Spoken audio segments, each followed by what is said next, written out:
नमस्कार मित्रांनो, मी रश्मी योगितानंद क्षुतागाने इयत्ता 5वीची विद्यार्थी। मी तुमच्यासमोर एक कविता सादर करत आहे, ज्याचे नाव आहे डॉक्टर बाबासाहेब आंबेडकर। फुलांची कहाणी वसंताने लिहिली, रात्रीची कहाणी ताऱ्याने लिहिली। आम्ही नाही कुणाची गुलाम, कारण आमच्या आयुष्याची कहाणी बाबासाहेबांनी लिहिली, कारण आमच्या आयुष्याची कहाणी बाबासाहेबांनी लिहिली। मोजू तरी कशी उंची तुमच्या कर्तृत्वाची, तुम्ही जगाला शिकवली व्याख्या माणसातल्या माणुसकीची, तुम्ही जगाला शिकवली व्याख्या माणसातल्या माणुसकीची। भारतरत्न बाबासाहेबांचे काम आहे खूप मोठे, त्यांच्या पुढे वाटत आम्हाला चंद्र सूर्यही छोटे, त्यांच्या पुढे वाटत आम्हाला चंद्र सूर्यही छोटे।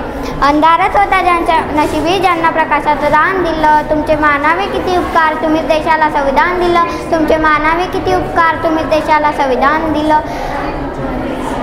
भारत शिल्पकार तुम्ही राज्यघटनेचे, पंडित तुम्ही कायद्याचे, पंडित तुम्ही कायद्याचे, प्रचारक तुम्ही समतेचे, भारतरत्न तुम्ही देशाचे। करून जीवाचे रान दिला सर्वांना समतेचा मान, अशी भीमरावांची शान लिहिले त्यांनी भारताचे संविधान, अशी भीमरावांची शान लिहिले त्यांनी भारताचे संविधान। सागराचे पाणी कधी आटणार नाही, भीमाची आठवण कधी मिटणार नाही। अरे एकच जन्म काय, 1000 जन्म घेतले तरी बाबासाहेबांचा उपकार कधी भेटणार नाही। अरे एकच जन्म काय, 1000 जन्म घेतले तरी बाबासाहेबांचा उपकार कधी भेटणार नाही। थँक्यू।